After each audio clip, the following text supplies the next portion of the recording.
الحمد لله نحمده ونستعينه ونستغفره ونؤمن به ونتوكل عليه ونعوذ بالله من شرور أنفسنا ومن سيئات أعمالنا من يهده الله فلا مضل له ومن يضلله فلا هادي له وأشهد أن لا إله إلا الله وحده لا شريك له وأشهد أن محمدًا عبده ورسوله أما بعد فإن خير الكلام كلام الله وخير الهدي هدي محمد صلى الله عليه وسلم وشر الأمور محدثاتها وكل محدثة بدعة وكل بدعة ضلالة وكل ضلالة في النار. قال الله تبارك وتعالى في القرآن المجيد: أعوذ بالله السميع العليم من الشيطان الرجيم. بسم الله الرحمن الرحيم. زين للناس حب الشهوات من النساء والبنين والقناطير المقنطرة من الذهب والفضة والخيل المسومة والأنعام والحرث ذلك متاع الحياة الدنيا والله عنده حسن المآب.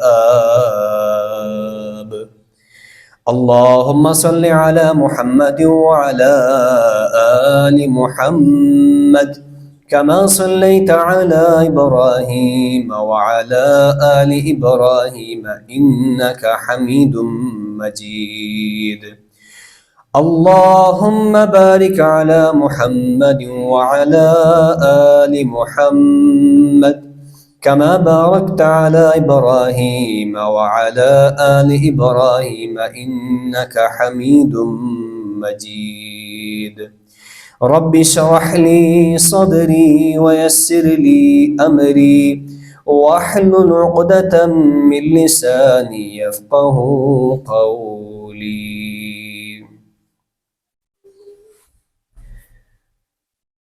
تمام تر حمد و ثنا اللہ وحدہ لا شریک کے لیے ہے.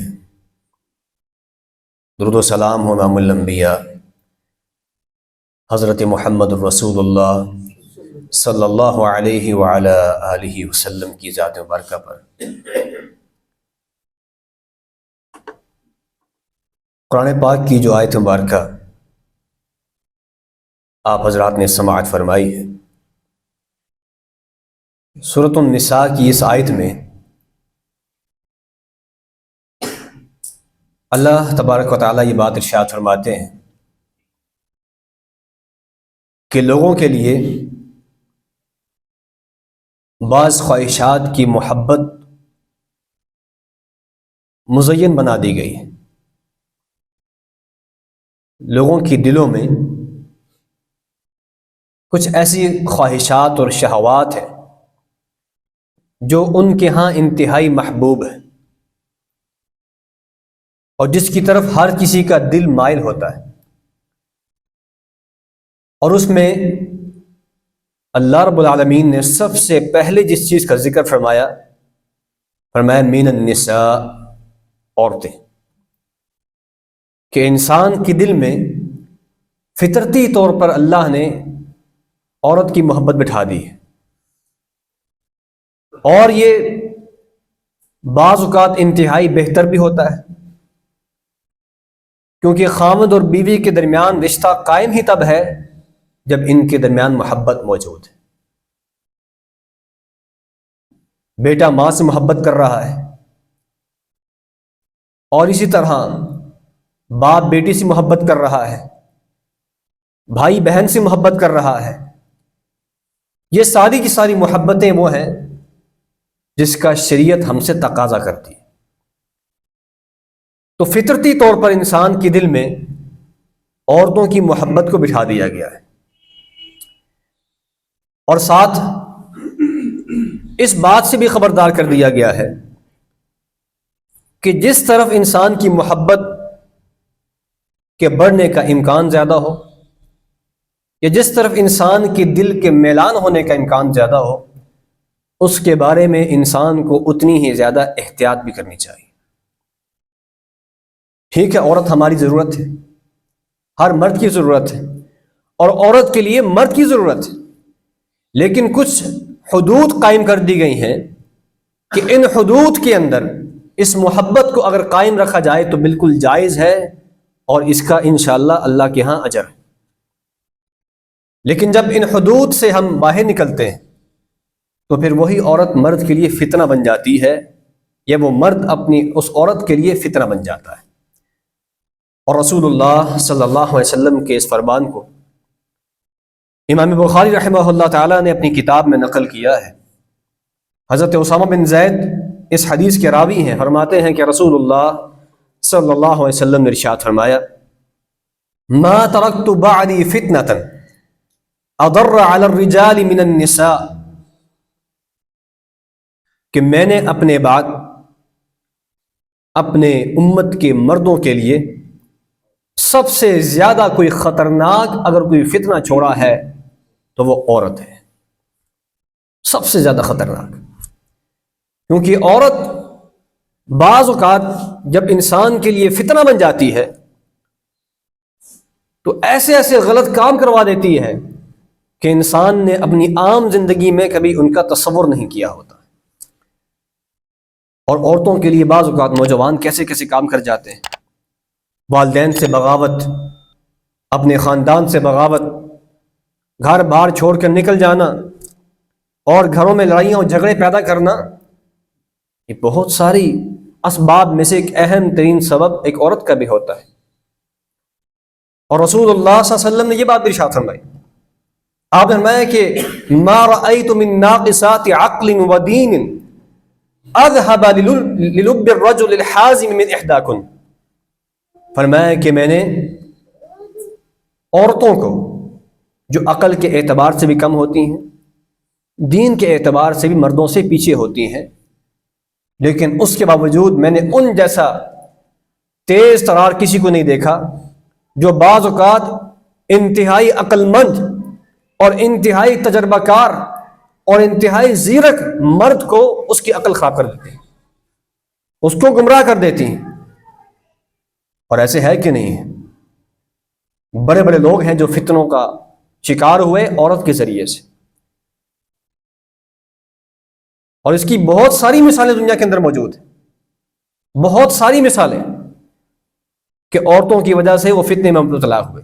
اور اللہ کے رسول صلی اللہ علیہ وسلم نے یہ بات ارشاد فرمائی کہ اچھا خاصا عقل مند آدمی ہوتا ہے، ایسا اس کے اوپر جادو کرتی ہے، ایسا اس کو سمجھاتی ہے کہ وہ پورے معاشرے سے بغاوت کر بیٹھتا ہے ایک عورت کی فرمائش پر۔ اور رسول اللہ صلی اللہ علیہ وسلم نے خواتین کو یہ بات بھی ارشاد فرمائی، یا معشر النساء تصدقن، اے عورتوں کی جماعت اللہ کی راہ میں کثرت کے ساتھ خرچ کیا کرو، فإنی اریتکن اکثر اہل النار، میں نے تمہیں جہنم کے اندر بہت بڑی تعداد میں دیکھا ہے۔ صحیح بخاری کی روایت میں اللہ کے رسول نے فرمایا، رأیت فی الجنۃ فرأیت اکثر اہلها الفقراء، میں نے جنت میں دیکھا تو وہاں پر مجھے فقراء کی کثرت نظر آئی، جو دنیا میں فقیر غریب لوگ تھے ان کی مجھے کثرت جنت کے اندر نظر آئی۔ ورأیت فی النار فرأیت اکثر اہلها النساء، اور میں کہ جب میں نے جہنم میں دیکھا تو اس کے اندر سب سے زیادہ مجھے عورتیں نظر آئی۔ تو رسول اللہ صلی اللہ علیہ وسلم نے جب یہ بات ارشاد فرمائی تو صحابیات حیران رہ گئے، سوال کیا، وَبِمَا یا رسول اللہ، اے اللہ کے رسول ہم جہنم میں کثرت سے کیوں ہوں گی؟ یعنی عورتوں کا جہنم میں زیادہ جانا اس کی وجہ کیا ہو سکتی ہے؟ تو رسول اللہ صلی اللہ علیہ وسلم نے اس حدیث میں دو وجوہات کا تذکرہ فرمایا کہ تکثرن اللعن و تکفرن العشیر، فرمایا کہ ایک تو تمہارا جرم یہ ہے کہ تم لعن تان بہت کرتی ہو، لعن تان تمہاری زبانوں پر عام ہے، بات بات پہ لعنت، بات بات پہ دوسرے کے اوپر تان کرنا، اور بات بات پہ کسی کے اوپر ایسی بات کر دینا، یہ عورتوں کے ہاں عام وتیرہ ہے۔ اور دوسری بات فرمایا کہ تم خاوندوں کی احسان فراموشی کرتی ہو، خاوندوں کی احسان فراموشی کرتی ہو۔ صحابیات بڑی حیران رہ گئی، اے اللہ کے رسول، ہم خاوندوں کی احسان فراموشی کیسے کرتی ہیں؟ رسول اللہ صلی اللہ علیہ وسلم نے اس بات کو بھی واضح فرمایا، آپ نے فرمایا لو احسنت الى احداهن الدهر ثم رأت منك شيئا قالت ما رأيت منك خيرا قط۔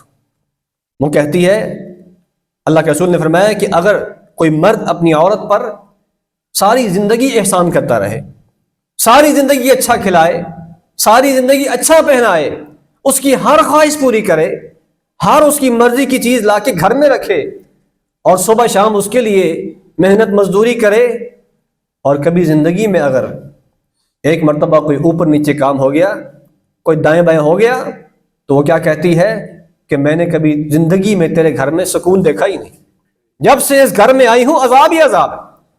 اپنے والدین کے گھر میں تھی تو بڑے عیاشی میں تھی، والدین کے پاس تھی تو بہت مزے میں تھی، وہ تو مجھے شہزادی بنا کے رکھتے تھے، جب سے تیرے گھر میں آئی ہوں میری زندگی عذاب ہو گئی۔ یہ کیا ہے؟ خاوندوں کی احسان فراموشی۔ فرمایا کہ یہ دو بڑے جرائم ایسے ہیں جس کی بنیاد پر میں نے عورتوں کی کثرت کو جہنم میں دیکھا ہے۔ اللہ اکبر کبیرہ، اپنی عورتوں کو یہ بات سمجھانے کی ضرورت ہے، اور اسی لیے تو ہم یہ بات کہتے ہیں کہ عورتوں کو مساجد میں آنا چاہیے کہ وہ ان باتوں پر سنیں، اس طرح کی گفتگو کو وہ سنیں، اور تاکہ ان کے اندر اپنے خاوندوں کی جو احسان فراموشی والی بات ہے وہ ختم ہو جائے، ان کی وہ احسان مند بن جائیں۔ لیکن افسوس تو یہ ہے کہ ہم نے اس دروازے کو ہی بند کر دیا ہے۔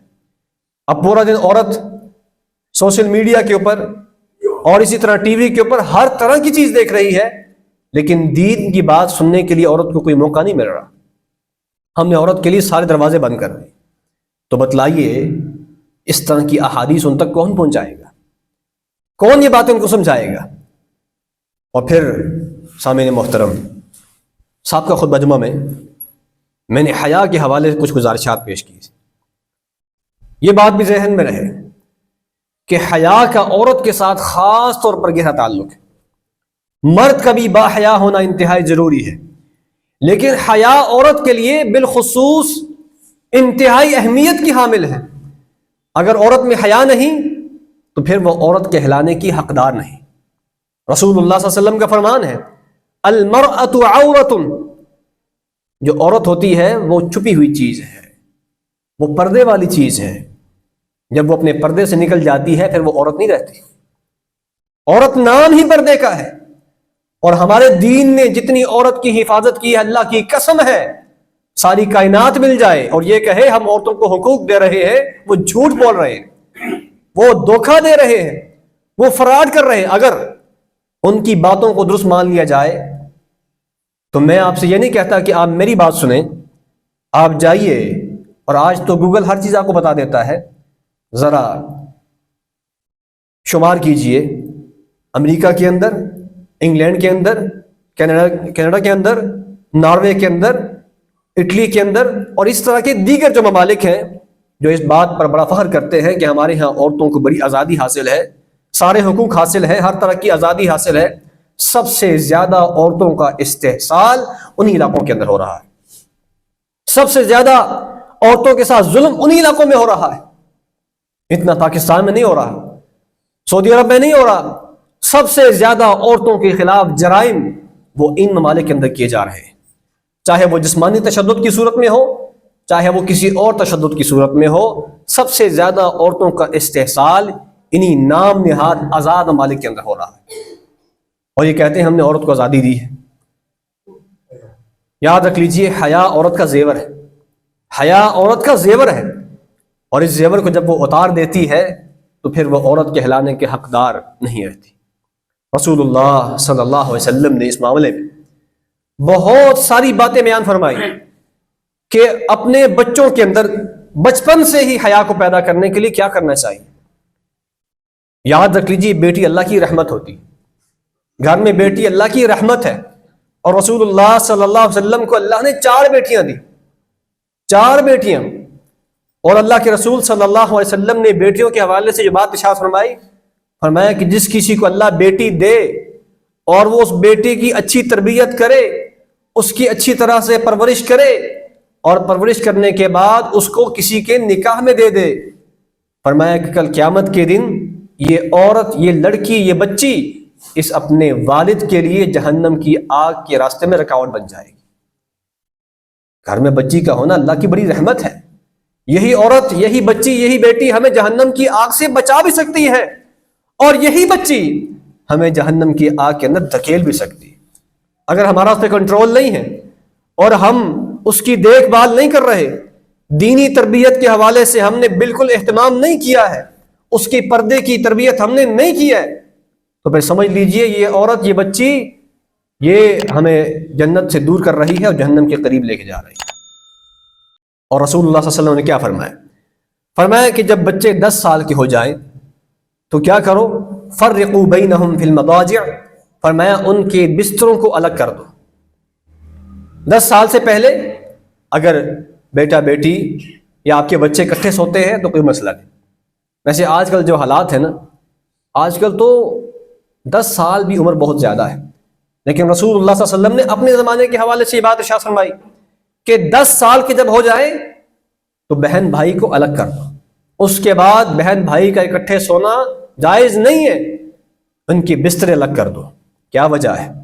تاکہ کوئی بھائی اپنی بہن کی پوشیدہ اعضاء پر مطلع نہ ہو، اور کوئی بہن اپنے بھائی کی کسی چیز کو نہ دیکھ سکے، ستر پیدا ہو جائے، پردہ پیدا ہو جائے۔ آج لوگ یہ کہتے ہیں جی بچی ہے، بچیوں کو کون سا پردہ ہوتا ہے؟ آغاز ہی بچی سے کیا ہے، بچیوں ہی سے تو آغاز ہوتا ہے۔ ہم لوگ بچیوں کے لباس کے معاملے میں انتہائی سست ہو چکے ہیں، انتہائی غفلت کا شکار ہے کہ بچیاں جس طرح مرضی لباس پہنے، ہم چھوٹی بچی ہونے کے نام پر اس کو ہر طرح کی آزادی دیے ہوئے۔ اور آپ کو پتہ ہے کہ ہمارے ہاں جو کچھ عرصہ پہلے بچیوں کے ساتھ اس طرح کے معاملات ہوئے، ہم ایک طرف تو زور دیتے ہیں کہ ان مردوں کو سخت سزا دی جائے، ضرور دینی چاہیے، ہم تو کہتے ہیں کہ ایسے مردوں کو سخت سے سخت سزا دی جائے، سر عام سزا دی جائے، لیکن ہمیں خود بھی تو اپنے حالات کی طرف غور کرنے کی ضرورت ہے کہ ہم نے اپنی بچی کو لباس کیسا پہنایا ہے۔ ہم جب اپنی بچی کو نیم برہنہ لباس پہنا کے یا تنگ لباس پہنا کے اس کو بازاروں میں پھراتے ہیں، اس کو گلیوں میں پھراتے ہیں، اپنے ساتھ لے کے جاتے ہیں، یا اکیلی وہ آتی جاتی ہے، تو راستے میں کوئی ابو بکر صدیق نہیں بیٹھے ہوئے، وہ دوڑ گیا، عمر فاروق راستے میں نہیں بیٹھے ہوئے، عثمان غنی حضرت علی نہیں بیٹھے ہوئے، جبرائیل اور میکائیل نہیں بیٹھے ہوئے، راستے میں شیطان بیٹھے ہوئے، راستے میں اوباش لڑکے بیٹھے ہوئے۔ پھر ہم یہ بات سوچتے ہیں کہ ہمارے ساتھ ایسا کیوں ہو گیا؟ ہم نے خود یہ راستہ بنایا ہے، ہم نے خود یہ راستہ ہموار کیا ہے۔ اگر ہماری بچی بچپن سے ہی پردہ کرے اور ہم اس کے لباس کے بارے میں احتیاط کرنا شروع کریں، اس کو حیا کا درس دیں، اس کو پہچان کروائیں، اس کو اس کی حیثیت بتلائیں، تو اللہ کے فضل و کرم سے آج کل کے دور میں بھی ایسی بچیاں ہیں جو اپنی ساری زندگی عفت کے ساتھ گزارتی، شرم و حیا کے ساتھ گزارتی ہیں، اور کسی کو ہمت نہیں ہوتی کہ ان کی طرف نگاہ اٹھا کے دیکھ سکے۔ اور رسول اللہ صلی اللہ علیہ وسلم نے کیا فرمایا لباس کے حوالے سے؟ یہ حدیث آج کل کے دور کے حوالے سے بہت اہمیت اختیار کر چکی ہے۔ آپ نے فرمایا کہ صنفان من اہل النار لم ارہما، جہنم میں جانے والی 2 جماعتیں ایسی ہیں، جہنم میں جانے والے 2 گروہ ایسے ہیں جن کو میں نے اپنی زندگی میں نہیں دیکھا۔ یعنی اللہ کے رسول صلی اللہ علیہ وسلم کی حیات مبارکہ میں یہ گروہ پیدا نہیں ہوئے تھے، ان کا آنے والے زمانے میں پیدا ہونا اس حدیث سے لازم آتا ہے۔ فرمایا کہ ایک قوم تو وہ ہے معہم سیات کاذناب البقر یضربون بها الناس، فرمایا کہ ایک قوم تو وہ ہے جو جہنم میں جائے گی، میرے دور میں موجود نہیں ہے، جن کے ہاتھوں میں کوڑے ہوں گے اور وہ ان کوڑوں کے ساتھ لوگوں کو مار رہے ہوں گے۔ اور علماء نے اس کی تشریح یہ کی ہے کہ آج کل جو ہمارے ہاں پولیس کا طبقہ ہے، ان کا یہی کام ہے، ان کا یہی کام ہے کہ ان کے ہاتھوں میں کوڑے ہیں یا لاٹھیاں ہیں، جو بھی ہے، یہ لاٹھی چارج کرتے ہیں، کوڑے مارتے ہیں، جو بھی کرتے ہیں یہ اسی میں آتا ہے۔ اگر وہ ناحق مارے اور زیادتی کریں، کسی پہ ظلم کریں، تو ان کا شمار اس حدیث میں ہوتا ہے۔ اور دوسرا آپ نے فرمایا وَنِسَاءٌ كَاسِيَاتٌ عَارِيَاتٌ مُمِيلَاتٌ مَائِلَاتٌ، فرمایا کہ ایسی عورتیں جو لباس پہننے کے باوجود کیا ہے؟ برہنہ ہے۔ اللہ اکبر کبیرہ۔ اللہ کے رسول نے فرمایا کہ میرے زمانے میں یہ کام نہیں تھا، آنے والے زمانے میں یہ کام ہوگا۔ اور آج عورتوں کے کپڑوں کو آپ دیکھیے، اللہ اکبر کبیرہ، وہ کپڑے کہلانے کے حقدار نہیں ہیں، ان کو کپڑا نہیں کہا جا سکتا۔ کپڑا ہوتا ہی وہ ہے جو انسان کے اعضاء کو چھپا دے، دیکھنے والے کو پتہ نہ چلے کہ اندر کیا ہے، اندر کیسا معاملہ ہے۔ لیکن وہ لباس جو پہننے کے بعد انسان مزید پرکشش لگنا شروع ہو جائے، مجھے بتلائیے کیا وہ لباس کہلانے کا حقدار ہے؟ وَنِسَاءٌ كَاسِيَاتٌ عَارِيَاتٌ، فرمایا ایسی عورتیں جو لباس پہنی ہوں گی لیکن لباس پہننے کے باوجود برہنہ ہوں گی۔ دوسری صفت آپ نے بیان فرمائی مُمِيلَاتٌ مَائِلَاتٌ، فرمایا کہ لوگوں کو اپنی طرف مائل کرنے والی ہوگی، ایسے لباس پہنیں گی، ایسے انداز اختیار کریں گی، ایسے انداز سے چلیں گی، ایسے انداز سے بازاروں میں نکلیں گی کہ ہر نگاہ ان کی طرف اٹھے گی، ہر بندہ ان کو دیکھے گا۔ ایسے ہے کہ نہیں؟ آپ دیکھ لیجئے، یہ کوئی اچنبے کی بات نہیں ہے۔ بازار میں دو عورتیں چل رہی ہوں، ایک عورت نے مکمل حجاب کیا ہو اور ایک عورت نے اسی طرح کا لباس پہنا ہو جیسا حدیث میں ذکر ہے، تو بتلائیے آپ کی نگاہ کس کی طرف جائے گی؟ حجاب والی عورت کی طرف جائے گی؟ ظاہر سی بات نہیں جائے گی، کیونکہ اس نے حجاب کیا ہوا ہے۔ آپ اس کو دیکھنا چاہیں بھی تو نہیں دیکھ سکتے، لیکن وہ عورت جس نے ایسا لباس پہنا ہوا ہے وہ لوگوں کو خود دعوت دے رہی ہے کہ مجھے دیکھو، میں دیکھنے والی چیز ہوں، مجھے دیکھو۔ مائلاتم، فرمایا کہ یہ خود بھی لوگوں کی طرف کیا ہے؟ مائل ہونے والی ہے۔ راستے میں چلتے چلتے تبصرے بھی کرتی ہے کہ فلاں نوجوان کتنا خوبصورت، فلاں دکاندار کتنا ایسا تھا ویسا تھا، کتنا اچھی طرح وہ بات کرتا ہے، کیسی کیسی تعریفیں کرتی ہے اپنی سہیلیوں کے سامنے۔ مائلاتن، خود بھی لوگوں کی طرف مائل ہونے والی۔ اور یہاں پر میں یہ بات بھی کہنا چاہوں گا جو میں اکثر یہ بات کہتا ہوں کہ شادیوں کے موقع پر ہماری عورتوں کا لباس اسی حدیث کی زمرے میں آتا ہے، چاہے دیندار ہے یا غیر دیندار ہے، کوئی بچا ہوا نہیں ہے آج کل کے زمانے میں، کیا دیندار ہو کیا غیر دیندار۔ آپ ذرا اپنے گھر کی عورتوں کو شادیوں کے موقع پر تیار ہوتا ہوا دیکھیں، ان سے پوچھیں آپ کدھر جا رہی ہیں؟ آپ کی اپنی شادی ہے؟ اگر اپنی شادی بھی ہو تو اس طرح کا تیار ہونا اور اس طرح کا لباس پہننا حرام ہے۔ اللہ اکبر کبیرہ، کیسے ایک عورت اس طرح کے لباس پہن کر شادی میں جاتی ہے جہاں پر عورتیں تو ہیں ہی ہیں لیکن مرد آتے ہیں، ویٹر داخل ہوتے ہیں اس جگہ کے اندر، اور جب وہ گاڑیوں سے اتر کے جاتی ہیں برقع نہیں پہنا ہوا، ہر کسی کی نظر ان کی طرف اٹھتی ہے۔ تو کیا خیال ہے، مائلات ممیلات ہے کہ نہیں ہے؟ لوگوں کو اپنی طرف مائل کر رہی ہیں کہ نہیں کر رہی؟ اور رسول اللہ صلی اللہ علیہ وسلم کا ایک اور فرمان ہے، آپ نے فرمایا کہ المرأۃ عورۃ اذا خرجت المرأۃ استشرفها الشیطان، فرمایا کہ عورت تو پردے والی چیز ہے، جب وہ اپنے گھر سے نکلتی ہے نا تو اس کے پیچھے شیطان لگ جاتا ہے۔ اور مفسرین نے، محدثین نے اس حدیث کی تشریح کرتے ہوئے فرمایا کہ شیطان کے پیچھے لگنے سے مراد یہ ہے کہ شیطان لوگوں سے کہتا ہے کہ دیکھو اس کو، لوگوں کی نگاہوں کو اس عورت کے پیچھے لگا دیتا ہے۔ ذرا سوچیے، اگر میری بہن، میری بیٹی، میری بیوی، میری ماں اگر اسی طرح بازاروں میں نکلتی ہے اور اسی طرح شادی میں جاتی ہے اور میں بڑے آرام سے ان کے حوالے سے خاموش رہ جاتا ہوں، جی کیا کریں جی معاشرے میں ایسے ہی ہو رہا ہے، تو یاد رکھ لیجئے یہ عورت یہ ہمارے لیے کل اللہ تعالیٰ کے ہاں پکڑ کا باعث بن جائے گی۔ اس کو سمجھائیے، کوئی ضرورت نہیں ایسی شادی میں جانے کی جہاں پر اس طرح کی بے پردگی ہو رہی ہے، اور اپنی عورتوں کو شادیوں کے موقع پر بھی حجاب پہنائیں۔ یہ بات آپ کو بڑی عجیب لگے گی، لیکن آج بھی الحمدللہ آج بھی ایسی خواتین موجود ہیں جو شادیوں کے موقع پر بھی حجاب پہنتی، نقاب اوڑھے ہوتے ہیں، پورے پردے کے اندر ہوتی ہیں اور شادی میں جاتی ہیں، بڑے آرام سکون سے ایک سائڈ پہ بیٹھتی ہیں، اپنا کھانا کھاتی ہیں، واپس آ جاتی ہیں۔ اور وہ ان عورتوں کے لیے حجت ہے، ان عورتوں کے لیے اللہ تعالیٰ کے ہاں باعث فخر ہے جو عورتیں یہ بات کہتی ہیں جی شادی میں یہ کام کرنا بڑا مشکل ہے۔ کیوں مشکل ہے؟ کیوں مشکل ہے؟ باہر لوگوں کے لیے ہر طرح کی زیب و زینت، اور اپنے خامن کے لیے کبھی تیار ہونے کی توفیق نہیں ہوتی۔ گھنٹہ گھنٹہ تیار ہو رہی ہیں، بیوٹی پارلر میں جا رہی ہیں، کس لیے جانا ہے؟ شادی میں جانا ہے۔ شادی میں جانے کے لیے عورت کا تیار ہونا جہاں پر آپ کو پتا ہے کہ غیر محرم مردوں نے آنا ہے، اس کی کیا شرعی دلیل ہے؟ آپ ہی بتا دیجئے، جائز ہے، حلال ہے، حرام ہے، کیا ہے؟ خود سوچئے ذرا، خود فیصلہ کیجئے۔ اور پھر آپ نے فرمایا رؤوسہن کأسنمۃ البخت المائلہ، یہ عورتیں ان کے سروں پر، ان کی نشانی ایک اور یہ بھی ہے کہ ان کے سروں پر جوڑا ہوگا، اور جوڑا ایک طرف جھکا ہوا ہوگا۔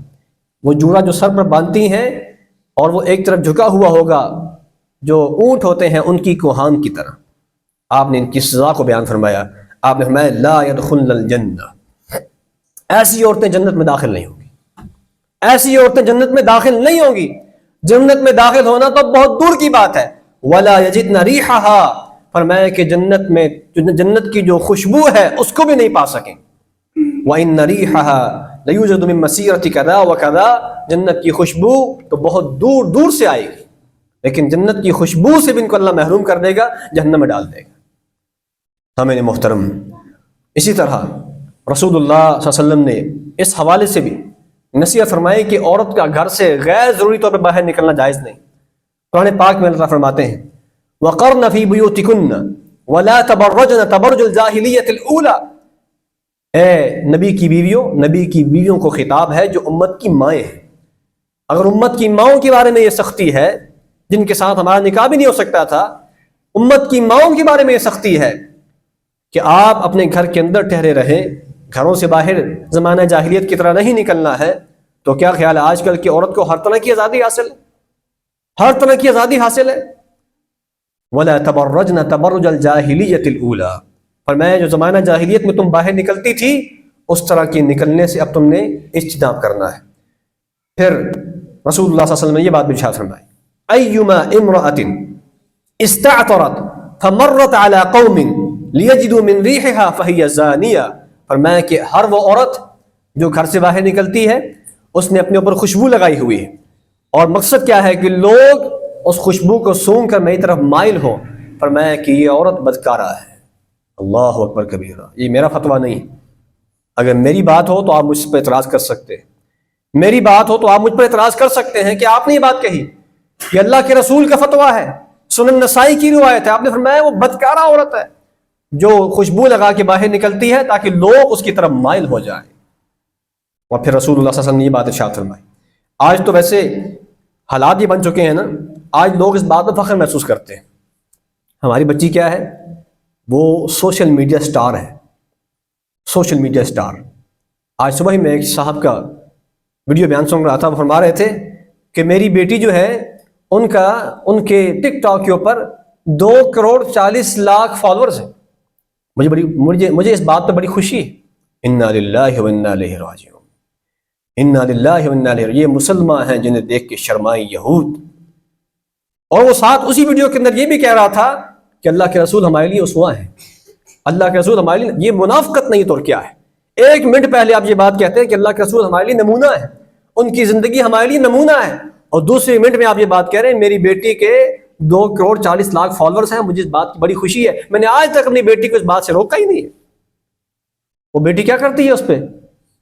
آپ سب جانتے ہیں کہ عورتیں کیا کر رہی ہیں ٹک ٹاک کے اوپر، ہر کوئی اپنی تصویر چڑھا رہا ہے، ہر کوئی اپنی عجیب و غریب قسم کی ویڈیو چڑھا رہا ہے، اور مقصد کیا ہے کہ مشہور ہو جائے، مقصد کیا ہے کہ میرے فالورز بڑھ جائیں، مقصد کیا ہے کہ پیسے آ جائیں، اور والدین اپنے بچوں کی خوشی کے لیے ان کو خود جہنم میں دھکیل رہے ہیں۔